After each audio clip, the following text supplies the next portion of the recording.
దేవుడు ఎలాంటి ఆరాధన చేయమంటున్నాడు, ఎలాంటి ఆరాధన చేయమని ఇప్పుడు మీ సంఘమా, మా సంఘమా, వాళ్ళ చర్చ అది కాదు, డినామినేషన్స్ పక్కన పెట్టి యేసయ్య దేవుడు, ప్రభు అయిన దేవుడు ఏం చెప్పాడు, దేవుడిని ఎలా ఆరాధించాలి, తండ్రి అయిన దేవుడు ఏం కోరుతున్నాడు, అదే కదండి మనం చేయాలి. తండ్రి కోరిందే కదా మనం చేయాలి. భక్తులందరూ కూడా ఎవరు కోరింది చేయాలి, తండ్రి అయిన దేవుడు కోరింది చేయాలి. యేసు ప్రభు ఏం చెప్పారు, దాన్ని చేయాలి. ఓకే, ఆయన ఏం చెప్పారు, ఎలా ఆరాధన చేయాలి, ఆరాధనకే కదా ఆదివారం వెళ్తాం, ఆదివారం ఎలా ఆరాధన చేయాలని ప్రభు అయిన దేవుడు చెప్పాడు. తండ్రి అయిన దేవుడు ఏం కోరుతున్నాడు, యోహాను సువార్త 4:24, దేవుడు ఆత్మ గనుక ఆయనను ఆరాధించువారు బొమ్మలతో ఆరాధన చేయండి, సిలువలో పెట్టుకుని ఆరాధన చేయండి అని ఉందా అంటే లేదు కదమ్మా.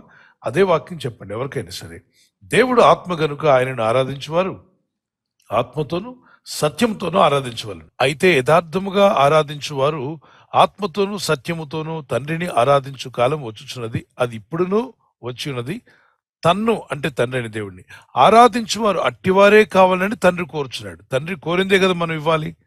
తండ్రి ఏం కోరుచున్నాడు, ఎలా ఆరాధించాలని 24వ వచనంలో ఆత్మతో సత్యముతో అనండి ఒకసారి. ఆత్మతో సత్యముతో, ఆత్మతో సత్యంతోనే ఆరాధించాలి అని ఉంది. ఇక్కడ ఏమన్నా సిలువలు పెట్టుకోమని చేయమన్నాడు, యేసయ్య చెప్పలేదు.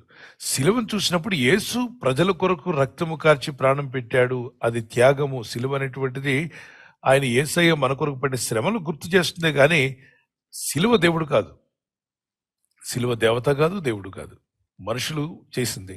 అలా అనుకున్నట్లయితే మిగిలిన వాళ్ళు చేసింది విగ్రహారాధన ఎలా అంటారు, వారు కూడా తయారు చేసుకున్నారు కదా, అది మనుషులు చేసింది. మరి ఈ సిలువ కూడా మనుషులు చేసిందే కదా, దాన్ని మొక్కొద్దన్నప్పుడు దీన్ని ఎలా మొక్కుతాం?